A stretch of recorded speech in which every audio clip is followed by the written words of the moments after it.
Sukan Power Boat di Sarawak bakal menerima nafas baharu apabila F5 Power Boat Malaysia menyatakan hasrat untuk memperkenalkan kategori F5 ke Sarawak pada tahun hadapan. Menurut seorang pengasas dan pelumba Power Boat Somal Racing Team, Abby Larson, langkah itu bertujuan memperkukuh pembangunan sukan air berprestasi tersebut di Malaysia Timur selain membuka ruang kepada pelumba tempatan untuk beraksi di peringkat lebih kompetitif. We very much envy the team spirit that you have in Sarawak. I've been over there for the past 2 years, on and off, to network with the Sarawak race organizers, and have built a lot of friends amongst the race teams in Sarawak, and everybody I meet basically asking me to bring F5 over because, of course,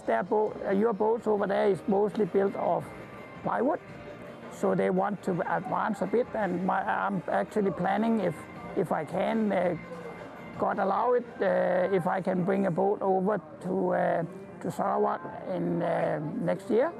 and basically start promoting over there. Abby berkata usaha itu mampu memperkukuh jalinan antara komuniti pelumba Semenanjung dan Borneo selain menjadi platform untuk melahirkan lebih ramai pelumba profesional wanita dan lelaki dari Malaysia Timur.